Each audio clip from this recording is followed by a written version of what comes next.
কিছু কথা বলবো। মানে শ্রেষ্ঠ পুরুষ মহাদেব। হ্যাঁ, কেন মহাদেবের থেকে শ্রেষ্ঠ পুরুষ কেউ হতে পারে না? কেন? মহাদেব ছিল জীবন্ত। মহাদেবের যেরকম মা নেই বাবা নেই, উনি সৃষ্টিকর্তা। উনি সমস্ত সন্তানকে মায়েদের কুলে তুলে দেয়। কি করে কুলে তুলে দেয় সেটা আজকে এই ভিডিওতে বলছি। কিভাবে কুলে তুলে দেয়? যেরকম কোনো নারী অন্তঃসত্ত্বা হলো, তখন বাবা সেই সন্তানকে মানে নারীর কাছে এভাবে তুলে তুলে দেয়। আর কোনো সন্তানকে হয়তো ছুঁড়ে ফেলে দেয়। মহাদেবের তো অনেক রাগ। সে মহাদেবের কিন্তু অনেক মানে অনেকে বলে মহাদেব অল্পতে সন্তুষ্ট হয়, সেটা ভুল। মহাদেব অল্পতে সন্তুষ্ট হয় না। মহাদেব ছিল একজন চন্ডাল। আর কিছু সন্তানকে মায়ের তুলে তুলে এভাবে দেয় যে নাও তুমি সন্তান তুলে, সেই সন্তান অনেক ভালো হয়, শ্রেষ্ঠ পুরুষ হয়। সে একদম মহাদেবের মতোই জ্ঞানী হয়, বুদ্ধিমান হয়। আর যেই সন্তানকে ছুঁড়ে ফেলে দেয়, সেই সন্তানের মধ্যে দেখবেন অনেক রাগ থাকে, অনেক কিছু থাকে, তার আচরণ ব্যবহার কখনো ভালো হয় না। তাই কারো বাড়িতে যদি সেরকম সন্তান থাকে, আর আপনারা যেখানে মন্দির আছে, প্রতি সোমবারে নিরামিষ খাবেন।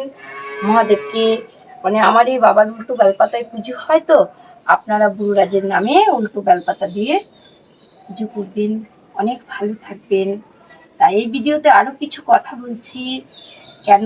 যখন মানে রক্ষামা মহাদেবকে খাবার দিত, মানে স্বামীকে সবাই নাম ধরে ডাকছে, কেউ ঠিকঠাক ভাবে সম্মান করতে পারছে না, এই এসো কি গো নাম ধরে, কিন্তু মহাদেব ডাকতো তুমি আমার শ্রেষ্ঠ দেব।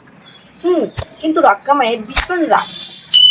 কি করে রাগ এই ভিডিওতে আমি বলে দিচ্ছি, কি করে মায়ের রাগ। মা কখনো তার স্বামীকে রেখে, প্রভুকে রেখে মা আহার করতো না। মা চান করতো নিষ্ঠাভাবে, পবিত্রভাবে। মা শাড়ি পরতো, পরে মা মহাদেবের ভোজন সাজাতো, শ্রেষ্ঠ ভোজন সাজাতো।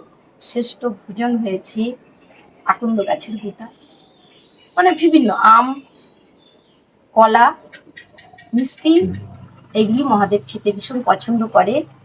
তাই মহাদেবকে এগুলি দিয়ে ভোজন দিত।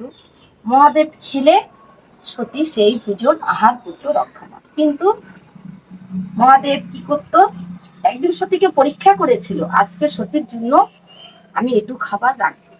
তখন সতী মহাদেবকে ভোজন দিয়ে চলে গেছে যে তুমি ভোজন করবে, আমার জন্য অল্প একটু রাখবে, সেটা আমি ভোজন করব।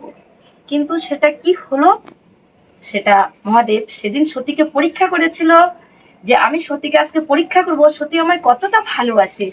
তখন মহাদেব সমস্ত ভোজন একাই ভোজন করে ফেলেছে। সতী এসে দেখে সতীর জন্য খাবার কিছুই নেই। প্রভু দেব, আজকে কি আমি না খেয়ে থাকবো? আপনি সমস্ত ভোজন খেয়ে ফেলেছেন। আমি কত কষ্ট করে বন জঙ্গল থেকে ফল আপনার জন্য এনেছি, ভিজা বস্ত্রে চান করে সেই ভোজন দিয়ে গেছি। কেন? মহাদেব ভিজা বস্ত্রে ভোজন খেতে পছন্দ করে। এর জন্য মহাদেবকে যে যে পুজো করবেন ভিজা বস্ত্রেই করবেন, দেখবেন সংসারের জন্য অনেক ভালো থাকবেন, অনেক সুখে থাকবেন। তারপরে সতী তখন কি করেছে, সতীর অনেক রাগ, সতী নিজেই মহাদেবকে আহার করে ফেলেছে, হা করে খেয়ে ফেলেছে। আমি হয়তো কথাটা মিথ্যা বলছি না, সেটা আপনারা গীতাতে হোক, যা কোনো বিষয় সেটা আপনারা দেখবেন, সেটাই সত্য। তখন সতী কি হলো, সুদূবা থেকে সতী বিধবা হলো। তখন মহাদেব সতী তখন রাগে বলছে আমার শাঁখা সিঁদুর কোথায়? তাহলে আমার শাঁখা সিঁদুর কোথায়? দেব তুমি কোথায় আছো? দেব তো সৃষ্টিকর্তা, দেবের তো মরণ নেই, দেব অমর।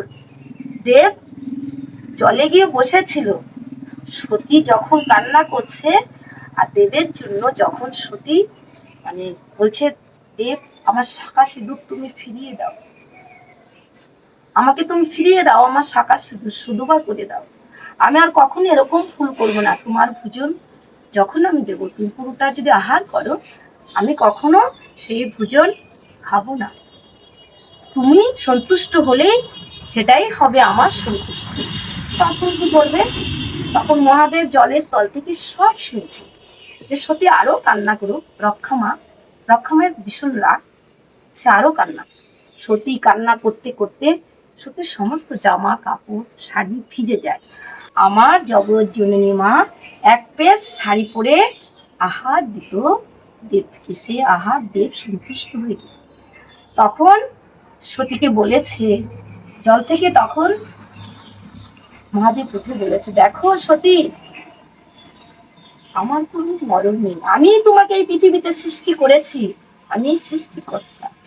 সমস্ত জগৎ সংসারের প্রতিটা মানুষকে আমি সৃষ্টি করি, আমি কি করে মরে যাই? তুমি এতটাই বোকা, আমার জন্য কান্না করছো? তখন সতী বলছে, দেখো যে তুমি যে আমার স্বামী, আমি তোমার অর্ধাঙ্গিনী, তোমাকে ছাড়া আমার জীবন বাঁচে না।